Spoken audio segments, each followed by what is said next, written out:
Welcome back to the PCS, and we have a nail-biter, high-stakes games for you right here. It's going to be DCG versus FAK Esports. If DCG win, they move ahead to 14 wins to tie a potential three-way for first place. And if FAK win, they can catch up to CFO for fourth. Big stakes here, and we have to thank our sponsors, of course. CTBC Bank, always by our side. Unfortunately, Flying Oysters not able to live up to Taiwan's best financial institutions' hopes right there. But that does open the door to a lot of interesting results. As we said, potentials for tons of ties. We are guaranteed at least one tiebreaker tomorrow. So, Frank, nice star. I know you are slightly biased on this one, but can you sort of weigh in on this match? When it comes to DCG FAK Esports, of course, FAK Esports trying to crack into that top four for DCG. They want to secure themselves one of the top two spots, and if they get the win here, they at least secure them top three. And whether or not they're able to actually get the first round bye remains to be a question to be left answered for the last game and possibly into tomorrow as well. When it comes to the win conditions of this team, like DCG probably have our highest floor when it comes to our top teams, because even though yes they did drop the game against Doish team, they understand how they want to play the game and they play for the most part within themselves. You don't see them make overly egregious mistakes too often. They understand where their win conditions are, and that's what makes this team a difficult team to play against, because when you make a mistake, they will take advantage of it. And we also have haircuts in the mid jungle. That usually is a sign of determination. When you cut your hair short, you pay less attention to your pretty bangs like YSKM does. Yeah, it does give him a much more slender profile right there. So I'll kind of like that. DCG, as you said, sorry, I went on a completely different tangent there. Very much focused on what they want to do. We've seen the big picks come out from Nesty, the Seraphine. But across the board, this is the fun thing. I don't think any of their positions are actually better than their opposition. Yeah. That's kind of weird to say, even though they won the last match versus FAK Esports. But that was very early ago. As we look at FAK Esports, they're running the same exact combo. Carrier's going to be starting out in the support position. YSKM in the top lane. And this is a team that I think, sometimes their group identity is less clear, but in the recent matches with the Sivir coming into the roster, they look solid. Yeah, the Sivir is going to be a key pick for them because it enables you to play more of a sprint down composition where your solo laner is able to find better angles to contribute into a team fight situation. So even though YSKM doesn't really play those big team fight champions, one of the big champion that we should also see be targeted by him is that Fiora pick, which ran away in the couple of times that we have seen it. Yes, it did struggle against Rest, but that was a couple of fumbles, right, when it came to the 1v1 execution. Otherwise, this is going to be the top priority, I would say, from DCG in order to either remove it or just play a composition that really shuts him out of the game. Yeah, I think FAK Esports has more avenues to victory here. For sure. They could just try to split the map, play YSKM versus Leaky. They could try to play a keep away comp, or they could just go for rundown comps themselves. Champion pool here, very different between the two top laners. We got the blind pick master in Leaky, while YSKM,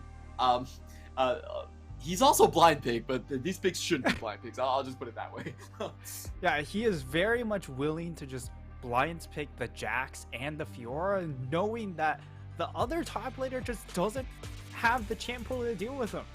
It is, it's sort of egotistical, but it's been paying off because of the fact our top laners in our league just don't have the pool to deal with it. The most we have seen someone actually just shut down FAK Esports His top laner in YSKN has been Rest. He's won both of the matchups. But other than that, no one has had such luck. They're just going to take the Furor right off the board. Again, I don't think Leaky has a chance to deal with it. BCG also going to be taking away the Callista, while Frank Esports going to stop the Poppy, which has been one of Hana's, I think one of his best champions, as DCG has been this sort of rundown, charge at you, mid-game focus comp. I also love the target ban towards Nesty, removing the Talia. You don't want to give him this champion. When it comes to taking objective fights, it's so difficult to do so against Nesty's Talia pick, even though he doesn't necessarily find aggressive roams on the champion. Now DCG, they also target another ban towards YSKM, so that's 2 top lane bans. And for FAK Esports, do they go ahead and ban one of the AD carries, or it ends up being that Silas pick? So if this ends up being a Sivir or a Zeri, you can fully expect FAK Esports to counter that with the Lucian Nami. Ooh, but DCG going on a different track right here, thinking about the Ahri, and we don't usually think of Nessie as an Ahri player, but yesterday he had an amazing Ahri game, sliced through his opposition here. For Frank, Pretender, I think he does have, he used to play stuff like a LeBlanc and Syndra, but I don't think Pretender is going to go on something like a Lissandra. It's just not his style. It's a slightly more limited champ pool when it comes to Pretender's approach to the game. When you do have the Silas removed by yourself, maybe he goes for the Zir pick here. He's played it twice already. It does give him the ability to be more of a playmaking champion, as we've seen displayed by Gory.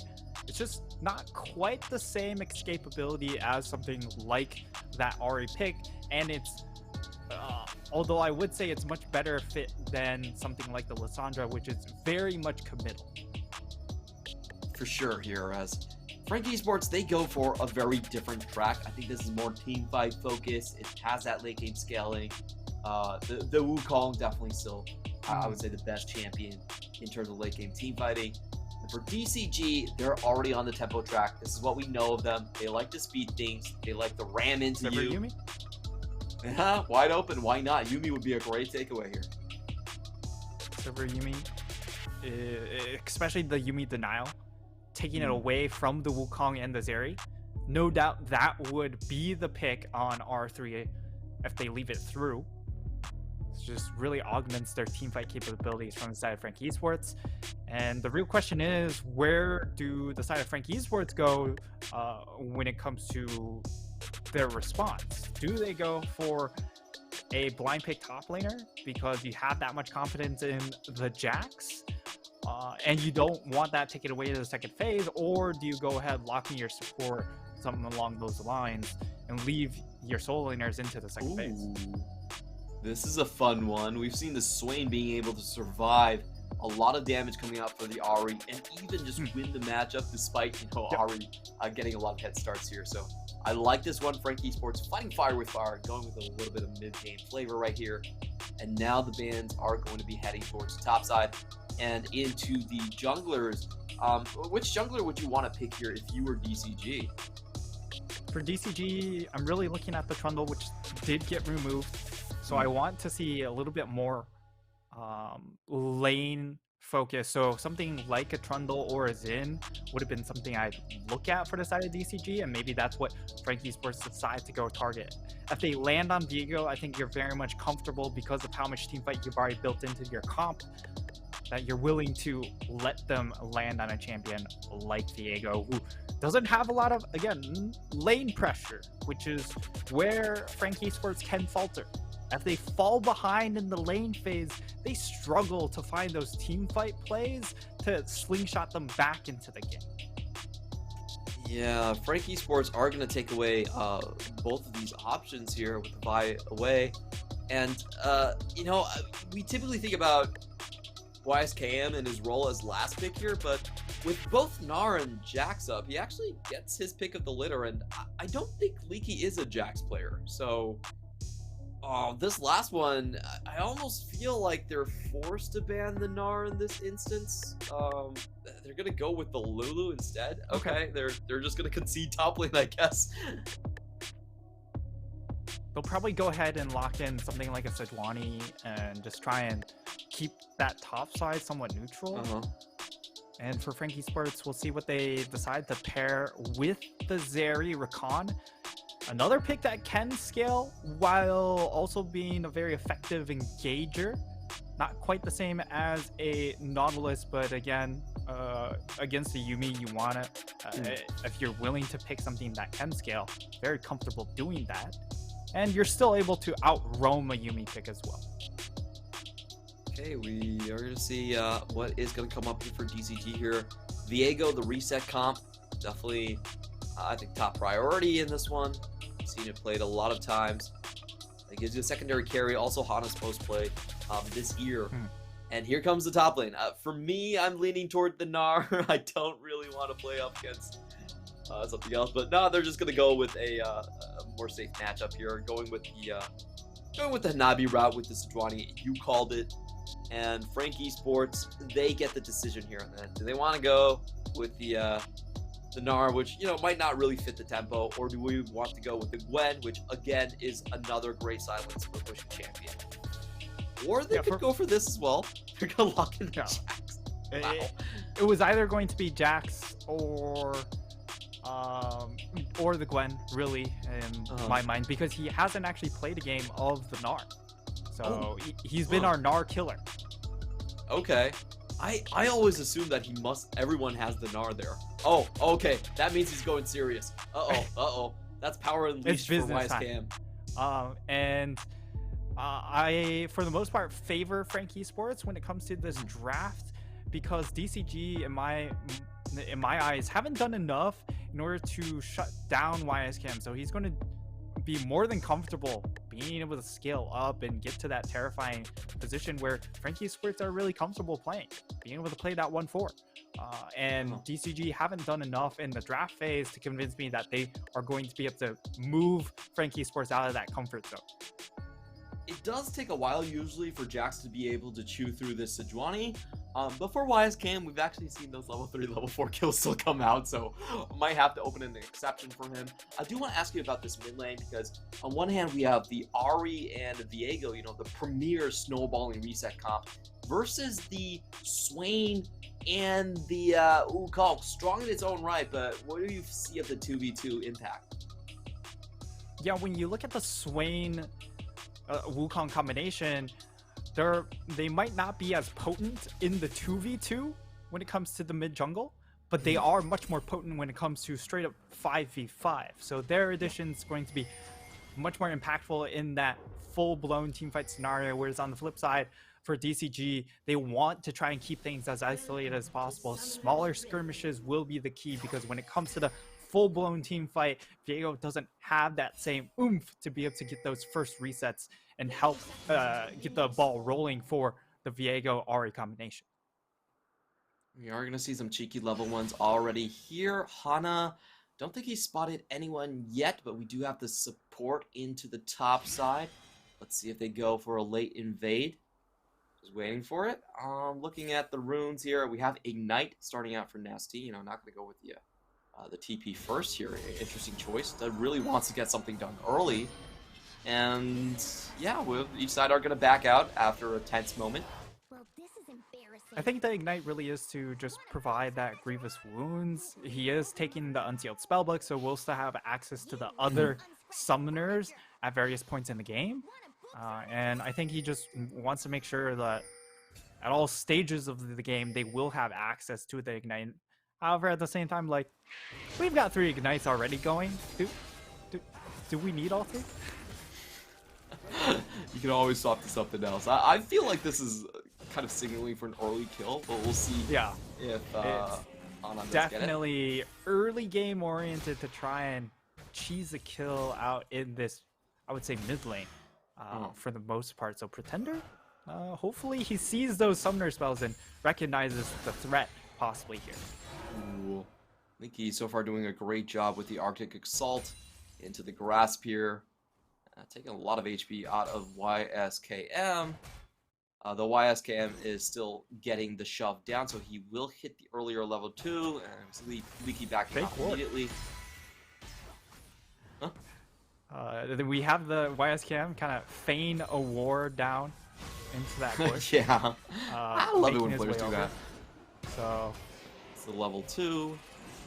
Grass on the other end too. Smacking each other back and forth. Of course, the Sejuani, he just had so much more lane damage right now. Kind of stupid that she does. Not gonna lie, when these tanks just have the ability to 1v1 you this early in the game, whew, it is bonkers. Yeah, it does get pretty crazy there. I don't really think she needs 10% max HP on every stun she gets, but hey, this is where we are in League of Legends. So we have Frank Esports now heading towards the top side. Both of these junglers level 3, but Ohana is going to get spotted out first. Both of them know that they're around here. I think this is a fight necessarily that Holo can win, but he is going to get the cheeky spite out and just walk away with the clone. And because of where Nesty is with his wave position, it also means that Frank Esports get themselves this top crab. And it should beat Holo just moving straight from top crab to bottom crab, in my opinion. Or try and, well, at the very least try and deny it. But it does look like he wants to turn his attention over to those Raptors, which means that Hana will at least be able to secure a Scuttle Crab for himself. Yeah. What it does do is really split the map for Frank Esports in the way they like, which is keep top half isolated for YSK. Here is the Hana cheese going in, but good the charm, I'm not even sure that was sidestep. It just felt like visually it was a little bit off for Nesty here. I'm still gonna have a lot of time to go for that Scuttle. I know you were mentioning it, but just take a look at the bot lane here. It seems like Friscata shoving very far in the lane, so should get this one for free. In the meantime, though, Holo, as you were mentioning, gets some time with Leaky. He is not running with a flash. Here we go. Leaky, let's back off. Red buff down. Yeah, he knows he's dead.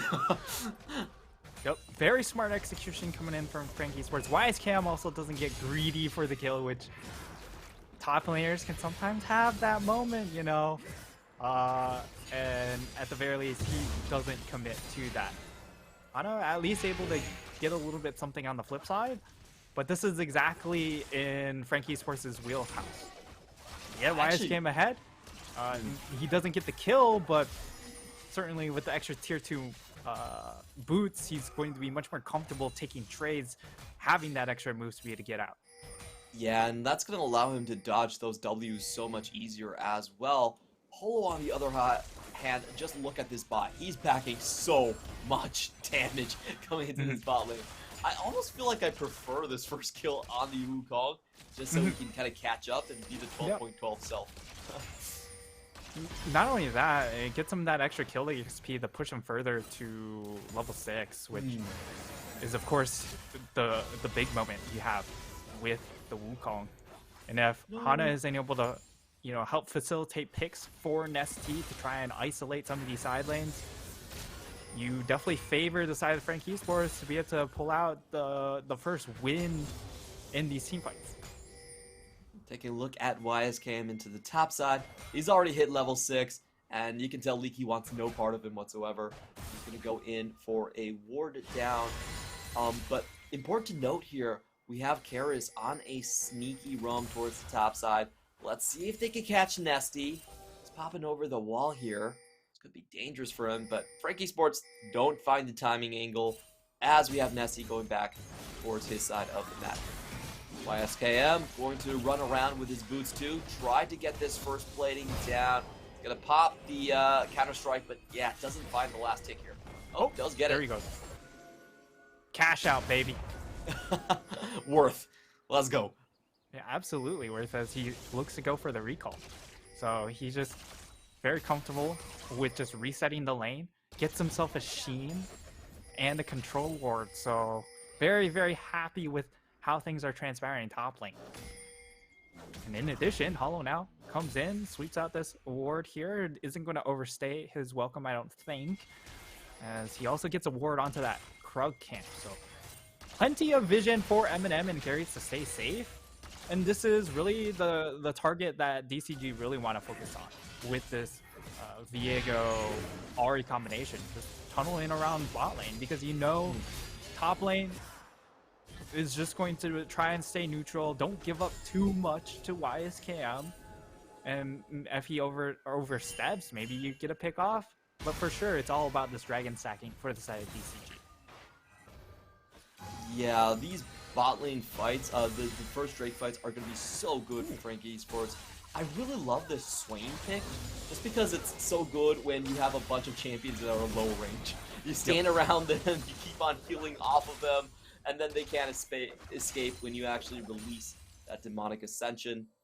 Strong picks across the board, and it does seem like that's the goal right here. Holo going to start that one. We have the TP coming in from Pretender, and on the flip side, Hana not even looking for this contest. He's actually heading towards the other side. Let's see if Cascada gets caught out here. He doesn't spot the Wukong, and in comes the surprise party, just out of nowhere. Everyone just dancing forward. That's gonna be 2 kills plus the Drake. Oh my god, what a clean execution, Clement, onto that kill in that bottom side. I love the vision toggle as well. Cascada Woody did not know what was in store for them until it just popped out of the bush. YSKM understands the situation as well. In fact, he's going to try and collapse. He has Swain coming over as well. That's the flash. Wow, Hana just has to burn the long cooldown. Decides to keep his ultimate just in case that there's a fight to be had here. YSKM going in, but there's no spot on the other side. YSKM might just be falling down. Yes, the Sejuani pops over the wall. Now Pretender is the next target. DCG looking to get some revenge here, but Pretender goes forward, gets the kill onto Ahri, and actually stays alive with the passive right here. They can't take it down. Pretender turns this one around with the flash forward. Now Woody is going the wrong direction. Goodbye, Cat. That's a cat that's not going to be able to chase down the pigeon here. I don't know how they did it, but Frank Esports somehow won both sides of the map.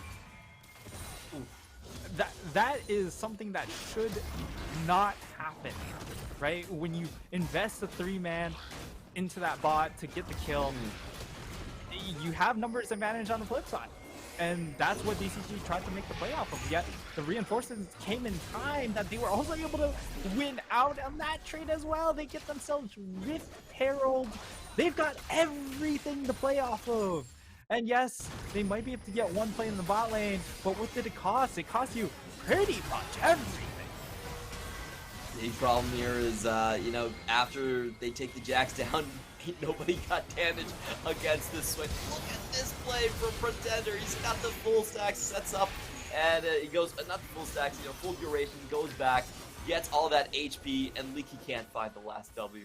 Oh, absolutely beautiful play for Pretender. He found the only way to get out of that one alive. Yeah, and for DCG, as I mentioned in the pre-show, I think that this team has the highest floor, but they also have the lowest ceiling out of our top teams. And Frank Esports is one of those teams that if they're able to access their ceiling, it definitely eclipses the likes of DCG, and we saw there in that moment, Frank Esports able to execute around their win conditions just a little bit better than DCG, and that's resulting in a massive gold lead at just 11 minutes in. Yeah, we're taking a look at the gold graph. 3,000 gold, objective over to Frank Esports. They have the definitive lead here in these 5-mans early on, and I'm not sure what window DCG can play through, because they're not going to be able to challenge as a 5v5 anytime soon. They don't have a split pusher, so what do you do here? Yeah, at this point, you need to be able to start moving Leaky out of lane. He has to be sort of the primary roamer to try and help snowball one of these other lanes, whether it's just opening Nesty up for a roam himself, or just try and get a kill onto Pretender. Now Pretender has that first item completed. This is a big power spike for the side of Frank Esports. This is why Swain is so good, because of his cheap itemization. The spikes gained from just that one item is really, really nuts. And this team fight phase, if Frankie Esports ever group up as 4, the 4-man group is much stronger than DCG because of this item differential. The Wukong especially, getting 7 takedowns already, that's absolutely massive. It's been a while since we've actually seen Wukong's take over games, and it's a good reminder of how good he can still actually be. We're going to get a bot lane attempt at a tower dive. The Herald is coming here, and someone has to alleviate pressure. This could be a very dangerous scenario. No one on Frankie Sports actually going to be swiping this one down, so DCG going to be fine into this one. It's going to be a Herald drop, and that should take the tower down to less than 1 plate. Holo coming in from the back. Nobody in position to save Friscata. That's going to be 4 plates going over to Frank. 4 plates taken, and also some attention being pulled from the mid jungle of DCG. So freeing up a lot of time for them. Eminem does get his back stopped. And all things considered, Frankie Sports being able to maintain this gold lead is more than their own comfort zone. They aren't exactly a team that will just take a 3K gold lead and just balloon it into something like 7K very early on. They're a much more methodical squad, and that might give DCG the opportunity to find opportunities to try and flip the game script back in their favor. Oh, Leaky trying to get Wisecam down to burst range. He does still have that Ignite and the frozen prison here coming through. The Glacial Prison, excuse me. Play-by-play is so hard. And Wisecam going to back off for his Mythic here. So we are setting up for a, it's going to be the next Herald coming up soon, and I'm not sure how DCG play this one. Do you just give it up, or do you look for trades? What's your mentality going into the next objective of your Deep Cross? I think for DCG, they really want to contest around the dragon and try and sneak away. If they can... I have to cut you off, sorry. Leaky actually getting Ultimate stuck burn. here. Well, Long he's way just from gone. And yeah, bot lane, Frankie Sports do it again. They kill 2 members on 2 sides of the map. That's not supposed to happen. Clement, they just won both halves of the map again. Man, this is really just ridiculous with what they're able to get away with. And they get themselves first tower solo goal into Eminem as well. Replay here, I mean, it's Friscata all by himself. One of the differences is, hey, if Yumi's able to walk down here, she can't just kill the support or kill the AD carry like that. But when it's Rakan, he does have the ability to engage and actually succeed in finding the kill afterwards too. Yeah, if you are playing that Yumi, you have to make those roams work, or else your bot lane is just wide open there. And wow, I feel like a sense of dread is settling in. If DCG do not find that 14th win, they're not going to be able to catch up to PSG or potentially J-Team later on, which means they're out of the top 2, potentially. Yeah, they would have to really hope that J-Team drop the ball against Beyond Gaming, which isn't out of the realm of possibility, right? Because Beyond Gaming is still a positive win record squad in our league, so definitely no slouches. It's okay. Looking for a pick. They need to find picks with this combination, right? This is what the draft really lined up for. Is Nesty and Hana teaming up and finding resets with the pick power of Diego Ari, and so far it's not paying off. They're already 5,000 gold behind at 16 minutes. We're going to be taking a look at the items across the board right here. The first mythics have been coming out, and now this is a time frame where DCG aren't actually behind in terms of full items. Maybe they're going to look for an opportunity to engage here before the gold lead balloons any further. Frankie Sports actually the one to pull the trigger. Friscata already using Thrill of the Hunt there, on the hunt there. And we have DCG trying to trade away the Herald. The question is, can they get away? Nesty finds here's the pick! Olo gets bursted down. That's the first kill. And the final chapter onto the entire backline. They're going to turn this Wisecam's here. around. Barry's already got two, but Pretender stays alive through the burst damage once again. Eminem gonna try to turn this one around. YSKM jumps forward to take names and to take positioning in the postseason. Woody, goodbye. Triple kill to Jax. DCG had such a good start, but it didn't matter. Yeah, it didn't matter because YSKM shows up at the end of the party and mops the floor with the bodies of DCG.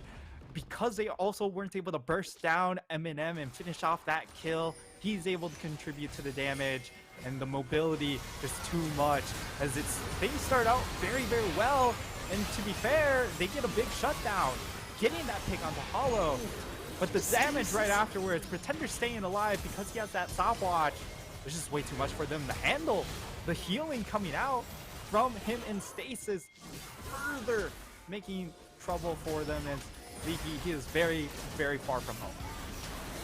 Yeah, nowhere to go here. He just falls down. And now we have the gold lead balloon to 6,000 gold. YSK, a dominant force onto the side lanes. Harold still up here. Frank Esports, they can play this in so many different ways. DCG, I can feel the desperation plays coming through as we just saw Nesty pop the Spirit Rush. Yeah, however, unlike some of our other top teams, they are willing to still look and fish for these plays. But Woody out by himself gets one. Woody, can he get away here? He pops the final chapter. Whew, that was a close one. It's still an ultimate burn though, which means that they are going to concede positioning over for this second Herald. Won't be an objective bounty secured by them, and in fact, Frank Esports now given really all the opportunity to snowball this game out of control. As it's only 19 minutes into the game, and there's a 6,000 gold lead. So this is right where Frank Esports are comfortable, having very large leads, so they aren't forced to try and make a decision of like, do we try and flip the game? No. Now they don't need to take heavy risks, which is where this team can run into trouble. We have seen some issues with Frank Esports when they're side lane split pushing with YSKM. Sometimes they won't play safe enough in the 4-man. And I think DCG, that might be their angle back into this game right now. But they have to strike first, they have to strike hard. And if we look at the targets they can burst down, it's pretty much just the Rakan or the Wukong. That didn't sound particularly well. They're going for the Rakan here. Let's see if they can find it. And Karras actually turns around with the quickness, pops right out. Quickness, use, flash also use. So at the very least, they burn 2 key cooldowns from carries. And that might offer at least a return opening to try and pick them off afterwards. Minute and a half until this next dragon for Frank Esports. They are in firm control over this area because of how far ahead all their champions are. And for DCG, it's about being able to catch one of these champions in transition over to a objective and try and pick them off. And maybe if they find 2 or maybe even 3 picks, they could change it into a Baron buff. So that would be DCG's really big hope here. That seems like a mistake from Holo as Ambitious. He immediately pops it, and they're gonna catch Ana here. Oh, that's a flash forward! With the flash, and they find the follow-up Pretender coming in. Visions of Empire, I don't think found the targets right there, but they do burn all summoners from this Cascada. Meanwhile, Nesty gets to pick up a free Herald. Good for him. Yeah, I think Hollow really wanted to use his sweeper in that instance, and because Harold was still on there. Leaky? Okay, he's out, never mind. And in that mid lane kerfuffle, a lot of summoners burned. Cascada losing both of his makes this team fight incredibly, incredibly difficult, especially when you're trying to run away from a Jax, although Jax possibly caught out by himself. Yeah, let's see if Nesty tries to close that angle. No, DCG actually all heading into the river. They're going to go for the front-to-back team fight. But Pretender does have the flash there. If he just flashes on Cascada, there's no way they can play this one. So Frank Esports. Oh, they find YSKM, probably one of the best targets to start this thing off. Pretender going into the back line right now. He's in the middle of mounting everyone. onto everyone, and they do not even get the jacks down. Frank Esports just walk away with everything. How did YSKM survive that? That's insane. He manages to live because of how durable he is with that ultimate pop, survives the burst damage, and now they're able to reset. They get everything they want. This is actually going to be the teleport coming in to hold the tower, Pretender back in time, and DCG don't even get table scraps. Oh, that was such a funny TP from Pretender. He's going in 1v3, and he's just like, yeah, it's totally fine. No problem here. You know, you could charm me. I mean, technically, he should have been charmed there anyway. Yes. He's like, I don't care. And this is the trouble point because Pretender in his build path, this is probably where he's weakest, where he doesn't have the Zhonya's Hourglass available to him. Yes, he has the utility coming in from the Rylai's, and if he's able to get into the backline, they are going to be slowed, but he can still be burst out. Especially when they have 3 ignites, right? The healing isn't going to be that much. It's not going to make up that. But once he gets that Zhonya's Hourglass, which should be very soon, that's going to be all remedied. Carries is out in no man's land. He still should be fun with the double dashes here coming in against Eminem. The problem here for DCG is, okay, if you burst Pretender, there's still YSKM with 412 and 700 gold bounty on Eminem. Zhonya also completed here. Yeah, now the Zhonya's completed. He's almost level 16 as well, which means he gets access to rank 3 ult. I don't even know if it even matters if you throw that ignite onto him with how much healing is going to come out from the level 3 ult. And they just have no answers right now. They need to find a pick-off, but those opportunities for a pick-off are getting narrower and narrower because they weren't able to find anything with this Viego Ahri in the early mid game. I'll be honest, my mentality has changed from how can DCG come back to how many people can Pretender solo by himself. I feel like the number is pretty damn high at this point. I think he could take on 3, realistically. I'm not joking. I feel like he could probably take on both carries plus the Yuumi here. Yeah, the issue is there's not that much burst damage coming out from DCG, right? So he definitely can just sustain through it. Hana trying to find the target here. Nasty goes in, does find the charm, but not the follow-up. In goes Pretender with the Rylai's. He's zoning in 4 members. He still has his Zhonya's. Bird Fan don't care as he rushes through DCG. Nobody taken out on the side of Frank Esports, and they turn for Baron. Question answered. He didn't go by himself, but he lived for a damn long time against 5 people in the middle of everyone, and Frank Esports, they concede that mid tower finally, but that's just, it's not even table scraps. This is like the trash bin scraps. The compost heap, basically. Yeah. Wow. Okay, all I need to see right now, I think Frank Esports, it's your time to style. I know winning this game is really important, but so is entertainment. So I want to see Pretender into one of these silents, start playing the 1-3-1, but I'm going to let you walk us through this team fight first. Nesty understands they have to make a play somewhere, so that's why he goes in, tries to find the pick. Unfortunately, Leaky whiffs the ultimate. I don't think it would have mattered because they just don't have the damage to burst through Pretender. Even though he is still level 15, doesn't have the rank 3 ultimate, not enough damage. That's the issue you run into when you do pick the Ahri as well, right? Because you just don't have the burst damage. YSKM coming in for an engage. He gets charmed down, but the rest of the team doesn't matter. He's going to stay alive throughout all that. Polo goes in for the counter charge. Pretender cannot find anyone. They're going to deal a lot of damage. Wayne in the front line, but no, Rakan able to catch out onto Nesty. Ahri not able to flash away. He's gonna fall down, and boy oh boy, it's really hard to get away from those never moves and the Rylai.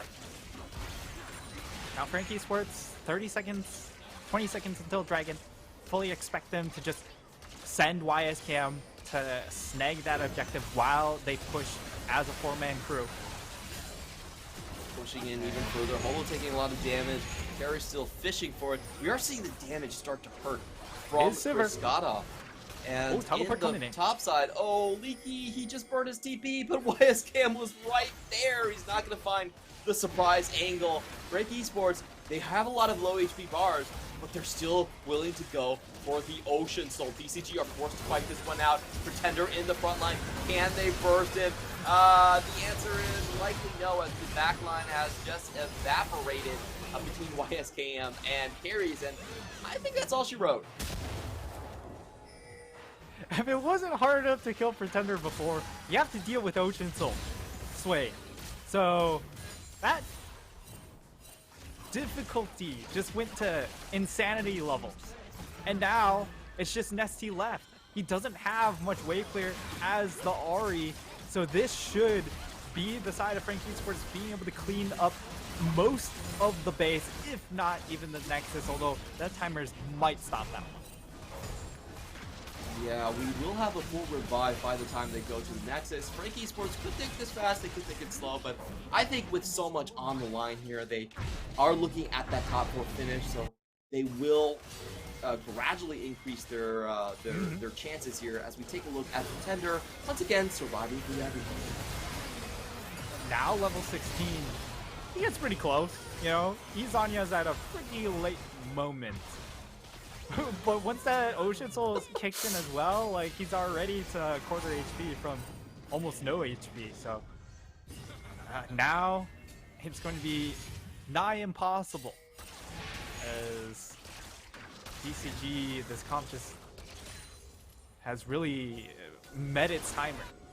Unless if Frank Esports make an egregious mistake themselves and get picked off, I think this game is pretty much done and dusted. It's 13k gold lead. You have an Ocean Soul, and even if they don't end the game straight up right now, which they definitely can, at some point you have to fight against Ocean Soul Frank Esports to try and contest Elder. Alright, raid boss down. That's all Deep Cross Gaming need, okay? Focus down Pretender. I know this sounds like terrible advice and you're probably still going to lose the game, but hey, you sent a message. Birdman can't go everywhere, okay? So DCG, let's see if you can pull it off. Frank Esports, I don't think they're going to give them the chance to regain their reputations here. Frank Esports now just moving in on 2 sides, crashing down onto this tower. DCG able to hold off by clearing the minion wave. They're burning a lot here to do it. YSKM continuing to pressure, and you have those super minions heading towards the base on the other side. Ooh, let's see. Hana does get out. But what can they do on the next wave? The wave here is so short range. In they go for the first full burst combo. Carries does fall down, but Pretender charges through. DCG to get 1 kill, but they don't have the firepower to take down anyone more. YSKM even willing to flash forward Zanias in front of the fountain. He goes deep. He doesn't care. Okay. And Pretender is still going to stay alive. Eminem nearly goes down there, and that could end the push. But he's going to walk back and go towards the Nexus. He's going to collect the kill. They had their fun, but they're still going to put a cap out of this game. Congratulations to Frank Esports. They are going to tie with CFO at the end of regular season. Our spring split runners-up in CFO now find themselves in a tie-break battle with Frank Esports for that 4th seed. Congratulations, Frank Esports. For DCG, it also means that they are going to have to wait and see if they have a chance to get that first round bye still, or if they're going to have to start out as the 3rd seed going into playoffs. So currently the situation is we have PSG at 14 wins, and then you have DCG and J-Team both at 13, while you have CFO and then Frank Esports both at 12. This is a sad moment for Beyond Gaming because it means that no matter what they do, they cannot catch up to Frank Esports anymore. So the next game is just about playing spoilers for J-Team. But, you know, that's kind of the general situation we're in. So close. Taking a look at the draft, I can't say enough good things about the swing. Someone send me a Baron Nashor mask. I want one of those. Oh, But yeah, that's a going fair to the one. draft. Frankie Sports, they pretty much get everything they wanted, right? They get the Zeri, they get the Swain as well after the Ari pick comes out. And I think, again, a lot of it was decided by the fact that DCG didn't do enough with their jungler pick.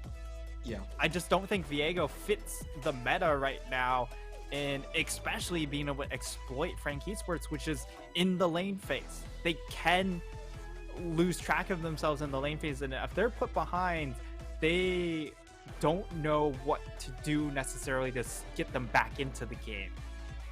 But because of the Viego pick, they were very comfortable in just farming things out.